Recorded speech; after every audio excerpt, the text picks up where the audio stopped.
Hello students, welcome to Paragon classes. जैसा कि सब बच्चे जानते हैं, क्लास 11th के लिए हमने नया यूनिट शुरू कर दिया था जिसका नाम था रोटेशनल मोशन, और उसमें हम फर्स्ट चैप्टर स्टार्ट कर चुके थे जिसका नाम है सेंटर ऑफ मास। और उसमें हमने सेंटर ऑफ मास क्या होता है वो डेफिनेशन और वो एक्सप्लेनेशन सब बच्चों को बताया था, और आपको एक पहला फर्स्ट केस डिस्कस करवाया था कि हमें सेंटर ऑफ मास का लोकेशन पता लगाना है। और ये बात क्लियर कर दी थी कि इस पूरे चैप्टर में हमें डिफरेंट ऑब्जेक्ट्स का, डिफरेंट बॉडीज का सेंटर ऑफ मास कहां सिचुएटेड होता है। क्या होता है centre of mass? It is the point where the whole mass of the body is suppose to be concentrated. Actually the mass of a body is divided या distributed कहना चाहिए over the entire body in the form of particles. उस body में जितने भी particles होते हैं, the entire mass is distributed over the entire body in the form of particles, और सारे पार्टिकल्स का मास कंबाइन करते हैं तो बॉडी का मास, टोटल मास बनता है। लेकिन उस टोटल मास को एक सिंगल पॉइंट पर कॉन्सेंट्रेटेड सपोज किया जा सकता है। ये हमने आपको बहुत सारे एग्जांपल्स दिखाए थे। तो सेंटर ऑफ मास क्या होता है वो तो आपको बताया था, लेकिन इस चैप्टर में बाकी जो रिमेनिंग पोर्शन है उसमें सेंटर ऑफ मास होता कहाँ है, उसकी प्लेस, उसकी लोकेशन हमें फाइंड आउट करनी है। तो वैसे तो हमारे पास जो हमारे डेली लाइफ में आपको जितनी भी बॉडीज दिखाई देंगी वो सब बहुत सारे पार्टिकल्स से मिलकर बनी होती है, लेकिन हम सबसे पहले जो केस कल हमने स्टार्ट किया था जिसको आज हम कंप्लीट करेंगे, वो केस था कि हमें एक ऐसे ऑब्जेक्ट का सेंटर ऑफ मास का लोकेशन, उसकी पोजीशन फाइंड आउट करनी है जो ऑब्जेक्ट में सिर्फ दो ही पार्टिकल्स हैं, जिसका मैंने आपको एग्जांपल भी दिया था। याद होगा बच्चों को, एक एग्जांपल दिया था एक HCl मॉलिक्यूल का। अगर एक HCl मॉलिक्यूल हम लेंगे तो उसमें, उस मॉलिक्यूल में दो ही पार्टिकल्स होंगे। वो मॉलिक्यूल एक पूरी बॉडी है और उसमें दो ही पार्टिकल्स होंगे, एक H एटम पार्टिकल और एक Cl एटम पार्टिकल। और अगर इन दोनों का मास बिल्कुल इक्वल होता, रियलिटी में इन दोनों का मास इक्वल नहीं है। हाइड्रोजन का मास अगर 1 है तो क्लोरीन का मास 35.5 होता है। लेकिन अगर इन दोनों का मास एग्जैक्टली इक्वल होता तो इन दोनों पार्टिकल से बने हुए बॉडी का सेंटर ऑफ मास उनके लाइन ज्वाइनिंग के बिल्कुल मिड पॉइंट पर होता, यानी इस पार्टिकल को इस पॉइंट पर बैलेंस किया जा सकता। लेकिन क्योंकि इन दोनों का मास इक्वल नहीं है तो इन दोनों पार्टिकल से बने हुए ऑब्जेक्ट का centre of mass exactly centre पर तो नहीं आएगा, लेकिन आएगा फिर भी इन दोनों को ज्वाइन करती हुई लाइन पर ही। जैसे कि किसी डंबल को आप उसके कनेक्टिंग रॉड पर ही बैलेंस कर सकते हो। दोनों का, डंबल के दोनों बॉल्स का मास अगर इक्वल है तो सेंटर पर बैलेंस होता है वो, और अगर एक का मास ज्यादा और एक का कम है तो आप जानते हो कॉमन सेंस के हिसाब से आपको किधर बैलेंस करना है। ये चीज चाहे कोई फिजिक्स पढ़ा हो या नहीं पढ़ा हो, नेचुरल फिनोमिनन है, इसलिए जो भी बंदा कॉमन सेंस यूज कर सकता है वो सब जानते हैं। बैलेंसिंग जो चीज है वो तो एक कॉमन मैन अपने डेली लाइफ में बहुत सारी चीजों में करता है। सोच के देखना आप कहाँ कहाँ बैलेंसिंग का यूज करते हो, चीजों को बैलेंस करने का। तो खैर, अब हम अपने बढ़ते हैं फॉर्मूले की तरफ। कल आपको बताया था कि ऐसा एक ऑब्जेक्ट, ऐसा एक बॉडी जिसमें दो पार्टिकल्स हैं, एक का मास m1 दूसरे का मास m2। अगर आपको वो दोनों पार्टिकल्स का मास गिवन है, जैसे इसमें H और Cl का मास गिवन है, और उन दोनों के पोजीशन वेक्टर्स भी गिवन है r1 और r2, तो सेंटर ऑफ मास का जो पोजीशन वेक्टर है उसका फॉर्मूला क्या होता है, वो फॉर्मूला आपको कल बता दिया गया था। पिछले लेक्चर में ये फॉर्मूला बता दिया गया था। और बच्चों को ये कहा गया था कि नेक्स्ट लेक्चर में फॉर्मूला डिराइव करवाया जाएगा, और इस चैप्टर से ये क्वेश्चन काफी इंपॉर्टेंट होता है स्कूल के एग्जाम के पॉइंट ऑफ व्यू से कि ये डेरिवेशन करने के लिए आ जाता है। तो आज का हमारा जो टास्क है, लेक्चर के दौरान का टास्क, एक टास्क आपको भी दिया जाएगा बाद में, लेक्चर खत्म हो जाने के बाद वो टास्क आप लोग करोगे। मेरा आज का टास्क है इस फॉर्मूले को डिराइव करवाना। तो इस आर्टिकल की हेडिंग ये होगी कि टू फाइंड आउट या to derive the formula of the position vector. ये आर जो है वो सेंटर ऑफ मास का पोजीशन वेक्टर है, सेंटर ऑफ मास इस जगह है, उसका position vector. To derive the formula of the position vector of the centre of mass of a body having 2 particles. एक ऐसा बॉडी जिसमें सिर्फ 2 ही पार्टिकल्स हैं, उन दोनों पार्टिकल से मिलकर बनी हुई बॉडी का सेंटर ऑफ मास कहाँ है, उसकी लोकेशन यानी पोजीशन वेक्टर का फॉर्मूला जो ये पढ़ा दिया गया, ये बना कैसे। तो चलिए दिखाते हैं बच्चों को ये फॉर्मूला। सबसे पहले आपको यही डायग्राम बनाना पड़ेगा। डायग्राम में क्या है, एक्स वाई प्लेन है, कोऑर्डिनेट सिस्टम, उसमें आपने एक पॉइंट लगाया जिसका मास m1 है, दूसरा पॉइंट है जिसका मास m2 है। ये 2 ही पार्टिकल्स हैं। m1 का पोजीशन वेक्टर r, m1 का पोजीशन वेक्टर r1, m2 का पोजीशन वेक्टर r2। अब इस फॉर्मूले को डिराइव करने के लिए सबसे पहले हम सपोज करते हैं कि if a force, external force बोलते हैं जिसको, if a force F1 is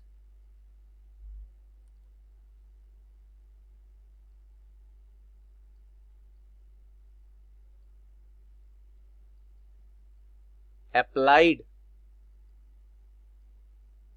on M1, अगर हम इस M1 पर एक फोर्स लगा दें जिसका नाम क्या हो, F1, तो according to Newton's second law of motion, NSLM का मतलब है Newton's second law of motion.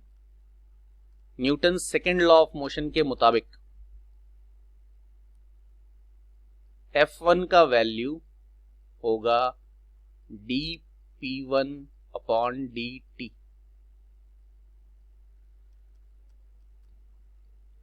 Where P1 की वैल्यू होगी m1 P1। न्यूटन का सेकेंड लॉ ऑफ मोशन याद करें, जिसको रियल लॉ ऑफ मोशन भी बोलते थे, कि the external force applied on a body is directly proportional to the rate of change of momentum. ये बच्चों को लॉज ऑफ मोशन चैप्टर में पढ़ाया जा चुका है। मैंने कल भी ये बात बोली थी, जिसने लेक्चर ध्यान से सुना है उसे बात याद होगी कि आप रोटेशनल मोशन में कोई भी फॉर्मूला, कोई भी लॉ, कोई भी कॉन्सेप्ट ऐसा नहीं पढ़ोगे जो आपने पहले नहीं पढ़ा है। सारा का सारा जो आप लॉज, कॉन्सेप्ट, प्रिंसिपल्स, जो भी आप कहते हो फिजिक्स के, वो जितने आप ऑलरेडी पढ़ चुके हो उसी का यूज है अब। बाकी बची हुई फिजिक्स में आपको भले ही कितनी भी नई बातें पढ़नी हो, लेकिन वो सारी नई बातों को पढ़ने और समझने के लिए यूज किया जाएगा लॉज ऑफ मोशन और वर्क एनर्जी पावर तक का यूनिट। यानी वर्क एनर्जी पावर तक का जिसने पढ़ लिया है वो इसके आगे का आसानी से समझ सकता है और 12th में भी समझ सकता है। तो वर्क एनर्जी पावर का जो फिजिक्स है वो सबसे बेसिक फिजिक्स होता है, जो फिजिक्स की हर ब्रांच में काम आता है। आप इलेक्ट्रिसिटी पढ़ो, आप मैग्नेटिज्म पढ़ो, आप ऑप्टिक्स पढ़ो, आप फ्लूइड मैकेनिक्स पढ़ो, आप वेव फिजिक्स पढ़ो, न्यूक्लियर फिजिक्स पढ़ो, दुनिया की कोई भी फिजिक्स की ब्रांच पढ़ो, आपको वर्क एनर्जी पावर तक पढ़े हुए सारे न्यूटन के लॉ, नेचर के लॉ, जो कॉन्सेप्ट्स हैं वो ही काम आएंगे, जैसे यहाँ पर काम आया है। तो पहला लॉ ये कहाँ से आया है वो मैंने बस रेफरेंस दे दिया है बच्चों को। अगर नहीं किसी को याद है ये, तो उसे लॉज ऑफ मोशन देखने की जरूरत है कि the external force applied on a body is equal to the rate of change of momentum. P1 जो है वो इस M1 पार्टिकल का मोमेंटम है। और क्या मोमेंटम का फॉर्मूला क्या होता है, ये भी आपको लॉज ऑफ मोशन में पढ़ाया था उसी चैप्टर में जिसमें ये लॉ पढ़ाया। मोमेंटम होता है मास इनटू वेलोसिटी। M1 का पार्टिकल का मास, M1 जो है मास है उस पार्टिकल का, और V1 उसकी वेलोसिटी। ओके बात। उसके बाद बोलते हैं if a force F2 is applied on M2, जैसे आपने M1 वाले मास पर F1 फोर्स अप्लाई की, M2 वाले मास पर फोर्स अप्लाई कर दो F2 तो दोबारा से according to Newton second law of motion, इसमें भी न्यूटन का सेकेंड लॉ ऑफ मोशन लगा दें अगर, तो F1 की वैल्यू होगी dP2 अपॉन D2।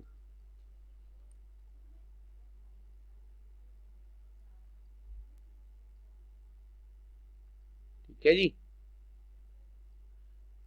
जैसे ये dP1 बाई dt था, ये dP2 बाई dt है। इसको इक्वेशन नंबर 2 लिखते हैं और लिखते हैं वेयर क्या, P2 का वैल्यू क्या होगा, M2 और V2। ये तो मेरे लिखने से पहले ही काफी बच्चों ने सोच लिया होगा। जिन्होंने सोच लिया है बहुत अच्छी बात है, जिन्होंने नहीं सोचा तो फिर इस साल तो मौका है आपके पास वापस जाके देखने का, लॉज ऑफ मोशन को दोबारा देखो, चिंताजनक बात हो जाएगी वरना। खैर वापस आते हैं।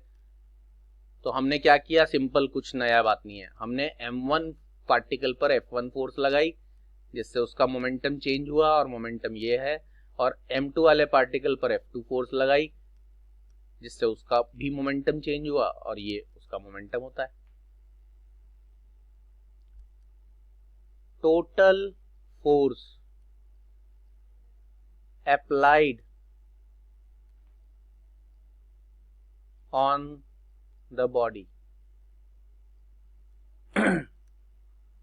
ये जो बॉडी है ये दो पार्टिकल से मिलकर बनी है। जैसे कि अभी बार बार मैं बोल रहा हूं, एक HCl जो होता है वो पूरा मॉलिक्यूल है, उसे आप पूरी बॉडी समझ लो, और उसमें H एटम अलग पार्टिकल है, Cl एटम अलग पार्टिकल है। H एटम का मास M1, Cl वाले का M2। तो अगर आपने एक एक पार्टिकल पर F1 और F2 फोर्स लगाई है तो पूरी बॉडी पर जो टोटल फोर्स लगेगी उसे हम F मान लेते हैं, और वो होगी F1 प्लस F2। और वो F फोर्स को आप लिखोगे, F1 का वैल्यू इक्वेशन 1 से जानते हैं,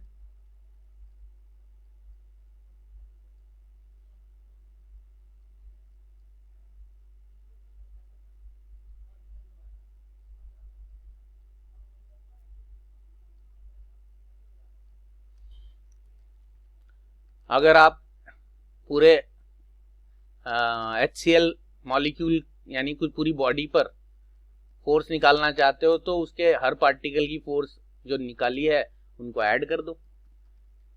ये आपने ऐड कर दिया है। अब आप जो भी कुछ वैल्यूज यहां पुट करना चाहते हैं वो वैल्यूज भी पुट कर देंगे। तो आपके पास क्या बन गया, F is equal to d by dt। P1 का वैल्यू आप जानते हो यहां से क्या है, M1 V1 प्लस यहां पर P2 बाई dt है। P2 का वैल्यू जानते हैं यहां से क्या है, M2 V2।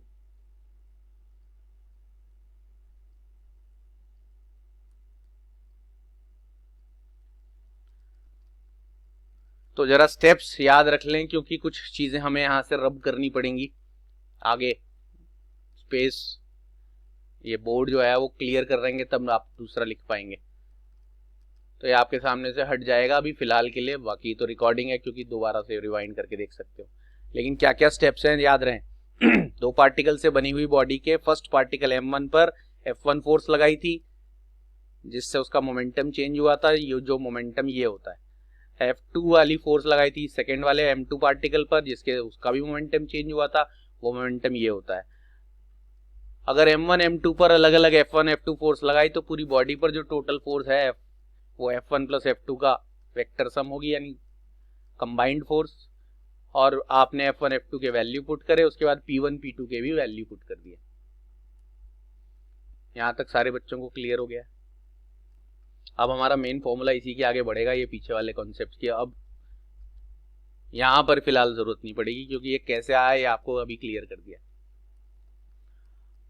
अब एक चीज है जो फिर से पिछले चैप्टर्स में पढ़ी हुई याद दिलानी है आपको। काइनेमेटिक्स जब हमने स्टार्ट किया था तो आपको कुछ फॉर्मूले बताए थे कैलकुलस मेथड पढ़ाते समय। ये थे वो फॉर्मूले। v निकालने के लिए आपको करना होता था dx/dt।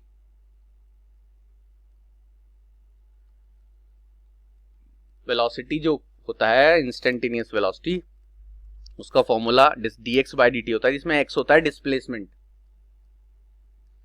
और डिस्प्लेसमेंट को आप पोजीशन भी बोल सकते हो, क्योंकि डिस्प्लेसमेंट का मतलब ही है shortest distance between final position and initial position, और dx का मतलब है स्मॉल चेंज इन पोजीशन। x से हम पोजीशन, इसीलिए बच्चों को याद होगा हम पोजीशन टाइम ग्राफ को डिस्प्लेसमेंट टाइम ग्राफ भी बोलते थे। जिन्होंने ग्राफिकल मेथड्स अच्छी तरह पढ़ा है उन्हें याद होगा, हम पोजीशन टाइम ग्राफ को ही डिस्प्लेसमेंट टाइम ग्राफ बोलते थे, क्योंकि बॉडी की पोजीशन चेंज हो रही है तभी वो डिस्प्लेसमेंट कर रहा होता है, या बॉडी अगर डिस्प्लेसमेंट करेगा तो उसका मतलब है उसकी पोजीशन चेंज हुई है। तो अगर आप v लिखने के लिए dx/dt लिखते थे, लेकिन यहां पर आप v लिखने के लिए dr/dt लिख सकते हो, क्योंकि यहां पोजीशन को x से ना डिनोट करके r से डिनोट कर रहे हो। m1 की जो पोजीशन है वो r1 है और m2 की जो पोजीशन है वो r2 है। तो वेलोसिटी के लिए आप dx/, बस सिंबल बदला और कुछ नहीं, फॉर्मूला वही है। dr या dx लिखेंगे तो small change in displacement upon small change in time ही होगा। बस फर्क ये है कि आप किस अल्फाबेट से, किस सिंबल से उस डिस्प्लेसमेंट या पोजीशन को लोकेट कर रहे हो, डिनोट कर रहे हो। तो वेलोसिटी के लिए आप dr/dt करोगे, तो जब आप वेलोसिटी फर्स्ट पार्टिकल के लिए निकालोगे तो r1/dt1, और सेकेंड पार्टिकल की वेलोसिटी निकालोगे v2 तो क्या लिखोगे dr2/d2। सिंपल कॉमन सेंस की बात है, जब आप इस पार्टिकल पर फोर्स लगाओगे तो ये पार्टिकल चलता है, अगर मान लो v1 वेलोसिटी से जो यहां लिखी है, तो v1 वेलोसिटी से जब ये चलेगा तो कहीं और पहुंचेगा, तो पोजीशन वेक्टर r1 से कुछ और हो जाएगा, यानी इस पार्टिकल के चलने पर r1 की वैल्यू ही तो बदलेगी। उस r1 की वैल्यू कितने टाइम में बदल रही है, यही तो उस पार्टिकल की वेलोसिटी है, जिसे v1 बोलते हैं। और जब आप इस पार्टिकल पर फोर्स लगाओगे m2 वाले पर, तो r2 की वैल्यू बदलेगी, क्योंकि वो चलेगा तो r2 की वैल्यू चेंज होती जाएगी डिफरेंट पोजीशंस पर, डिफरेंट पोजीशन वेक्टर। इसलिए v1 जो फर्स्ट पार्टिकल की वेलोसिटी है वो चेंज ऑफ फर्स्ट पार्टिकल का पोजीशन अपॉन टाइम, जो सेकेंड पार्टिकल की वेलोसिटी है वो चेंज ऑफ सेकेंड पार्टिकल का पोजीशन अपॉन टाइम होगा। अब आप ये जो मैंने लिखा है ये फॉर्मूले में पुट करेंगे, तो f की वैल्यू आपके पास बन जाएगी क्या, d/dt m1, ऐसे का ऐसे ही बाकी सब कुछ। v1 की जगह आप क्या लिखोगे, फिर से d/dt r1। क्या किया है ध्यान से देखें, d/dt ऐसे ही, m1 भी ऐसे ही।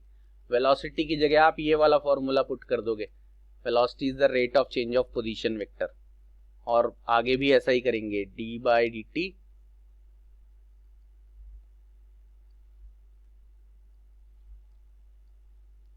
और फिर साथ में m2 करेंगे, और v2 की वैल्यू कहां से आएगी, यहां से, वो लिखेंगे d/dt ऑफ r2।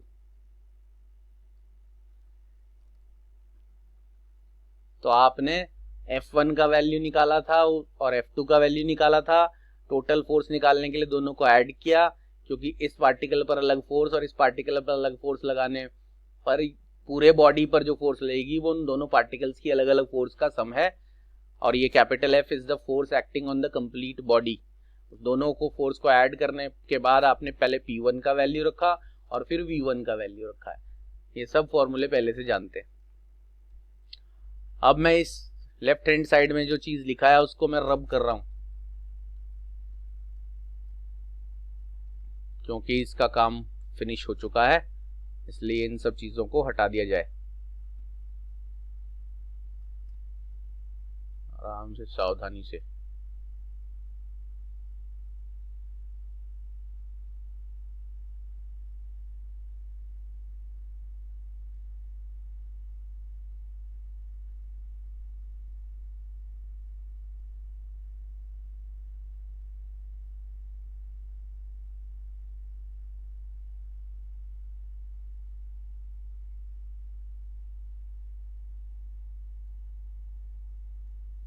ठीक है जी, तो जगह बनाने के लिए रब कर दिया है हमने।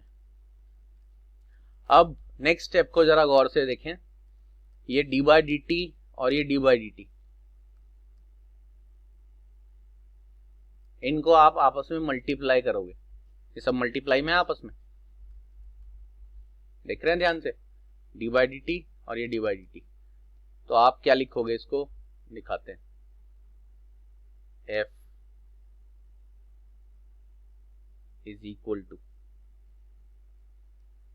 इन दोनों को जब आप मल्टीप्लाई करेंगे तो आप लिखेंगे D square by D T square. यहाँ डी से डी मल्टीप्लाई होगा तो डी स्क्वायर होगा, और ये डी टी और डी टी, ये डी टी स्क्वायर। इस डी टी स्क्वायर का मतलब डी टी पूरी क्वांटिटी का स्क्वायर है, जिसे हम वैसे तो मैथमेटिक्स के हिसाब से ऐसे लिखना चाहिए हम, लेकिन यहाँ ये अंडरस्टूड होता है कि डी टी एक पूरी क्वांटिटी है, इसलिए डी टी का स्क्वायर लिख दिया है। खाली टी का स्क्वायर नहीं है, क्योंकि D T multiplied by D T is D T square. और बचा क्या, M1 R1।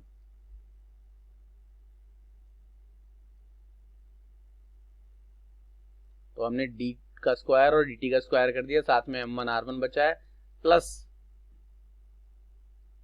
यहां पर भी d इंटू डी, डी का स्क्वायर और डी टी का स्क्वायर, और साथ में M2 R2।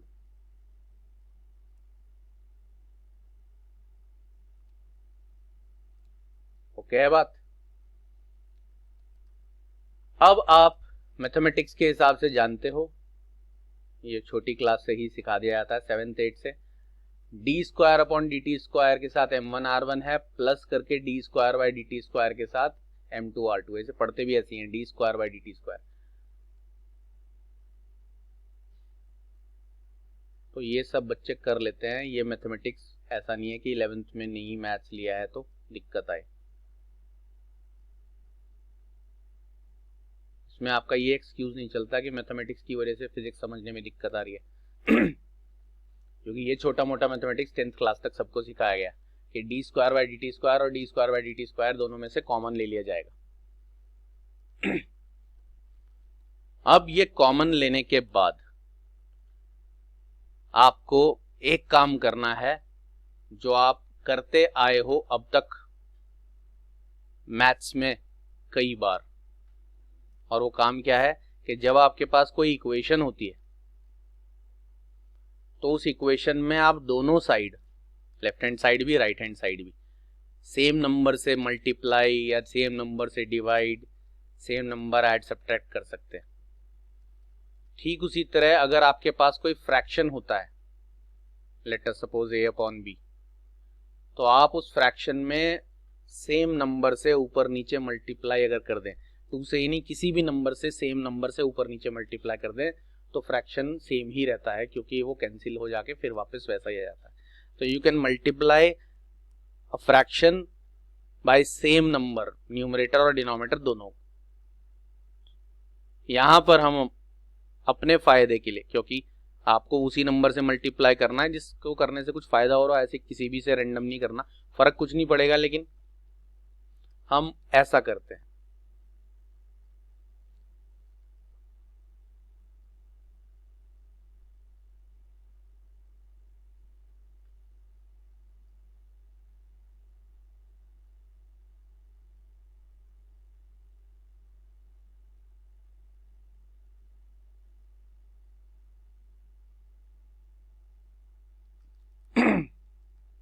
अब ये मैंने क्या किया है, ये जो हमने किया गया है,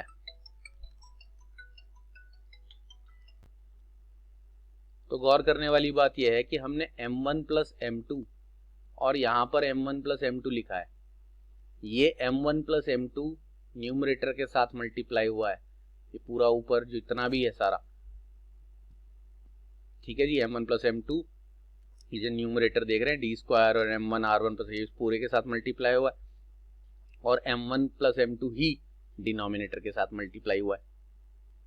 यानी आपने जैसे किसी फ्रैक्शन को सेम नंबर से आप मल्टीप्लाई कर सकते हो, या यूं कहे मल्टीप्लाई डिवाइड, क्योंकि नीचे जो लिखा है वो डिवीजन में है, ऊपर जो लिखा है मल्टीप्लाई में, या ये भी कह सकते हैं न्यूमरेटर को भी उसी नंबर से मल्टीप्लाई और डिनोमिनेटर को भी। तो अकॉर्डिंग टू द सिचुएशन, जैसे ट्रिग्नोमेट्री में आपने 10th क्लास में सीखा होगा, ऊपर नीचे कॉन्जुगेट से मल्टीप्लाई कर देते हैं और साइन थीटा कॉस थीटा से मल्टीप्लाई कर देते हैं वगैरह, अकॉर्डिंग टू द कन्वीनियंस। वैसे ही हमने यहाँ जानबूझकर m1 प्लस m2 यानी बॉडी के पूरे मास से, पूरा मास कैसे, एक पार्टिकल का मास अगर m1 है, क्योंकि बॉडी 2 पार्टिकल से बनी है, of a body having 2 particles, तो 2 पार्टिकल से बनी हुई बॉडी का अगर एक का मास m1 दूसरे का मास m2 है, तो पूरी बॉडी का मास कितना होगा, m1 प्लस m2। तो हमने पूरी बॉडी के मास से यानी m1 प्लस m2 से मल्टीप्लाई किया है राइट साइड को और उसी से डिवाइड कर दिया। तो आप किसी भी फ्रैक्शन को ऐसा कर सकते हो, वो हमने यहाँ पर कर दिया। और अब आप इस इक्वेशन को गौर से देखोगे अगर,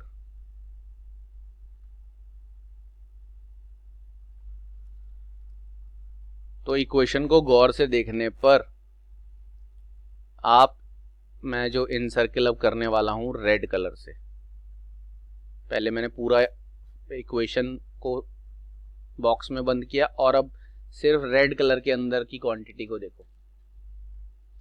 वो रेड कलर के अंदर की क्वांटिटी ये है,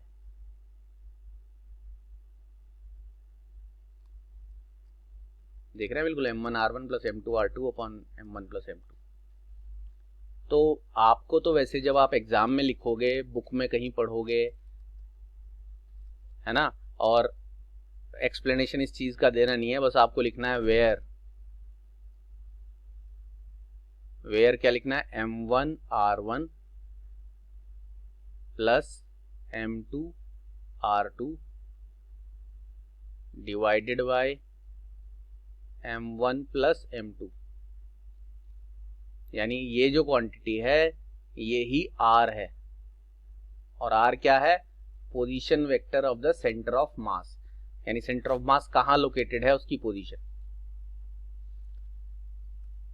जब आप स्कूल में डेरिवेशन कहीं करोगे, एग्जाम वगैरह में कहीं पर भी पूछा जाए, तो आप ये एक्सप्रेशन लिखने के बाद और करके ये लिखोगे, या स्टेटमेंट भी लिख सकते हो कि we multiply and divide the right hand side of the equation by m1 plus m2, कि हमने m1 प्लस m2 से मल्टीप्लाई और डिवाइड कर दिया इक्वेशन की राइट साइड को, एंड दिस आ गया ये एक्सप्रेशन वेयर, वेयर करके ये जो चीज है m1 r1 plus m2 r2 upon m1 plus m2 r के बराबर है, और यहाँ आपका फॉर्मूला डिराइव हो जाएगा। आपको कोई भी एक्सप्लेनेशन देने की जरूरत नहीं है।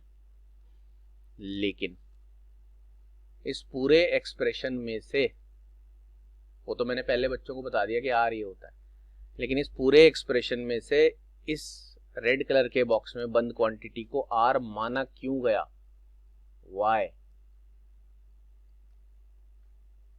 आखिर क्यों, ये आपको खुद की जानकारी के लिए पता होना चाहिए। जिसको ये जानकारी नहीं है, मतलब सिंपल उसने डेरिवेशन को याद कर लिया है, रीजन उसे कुछ नहीं पता। और फिजिक्स में जब तक आपको रीजन नहीं पता नेचुरल फिनोमिनन क्यों होता है, कैसे होता है, तब तक आप समझ लो कि बस याद कर रहे हो और वो कहीं काम आएगा नहीं, आप उसे अप्लाई नहीं कर पाओगे। ठीक बात है। और अप्लाई नहीं कर पाए तो पढ़ने का कोई फायदा नहीं है किसी भी सब्जेक्ट को। पढ़ाई का फायदा तब है जब आप उसको अप्लाई कर पाओ जहां पर उसको अप्लाई करने की जरूरत पड़े। ठीक है, तो अब आपको ये जो मैंने जो आज का टास्क था कि मुझे डिराइव करवाना था और हमने अपना टास्क पूरा कर लिया है, यानी अकॉर्डिंग टू एग्जाम आपको यहाँ तक का करना है। आंसर आपका आ गया जब आपको आया derive an expression for the centre of mass of a body having 2 particles. तो आपको ये सब लिख के डायग्राम बना के ये सब डिराइव करके वेयर करके ऐसा लिख के खत्म होगी कहानी, आपको फुल मार्क्स मिलेंगे।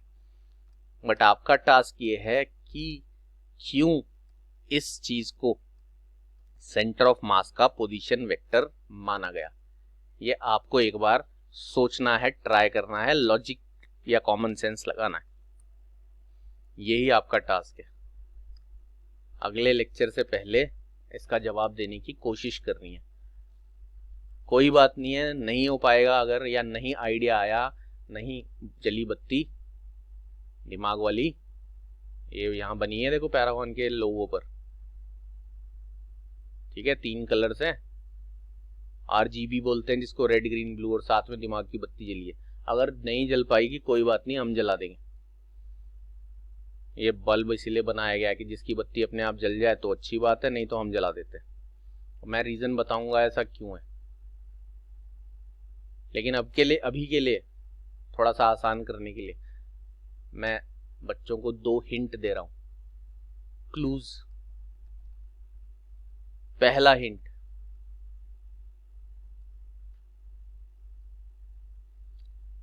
ये जो पिछले टर्म पर आपको डेफिनेशन पढ़ाई गई थी, मैंने बताया था, बोला था कि इसके सेकेंड पार्ट को अभी हम एक्सप्लेन नहीं कर रहे। आपको सेंटर ऑफ मास की डेफिनेशन में सिर्फ यहां से यहां तक का ही समझाया था कि सेंटर ऑफ मास किसी बॉडी में वो जगह होती है जहां बॉडी का एंटायर मास सपोज किया जा सकता है।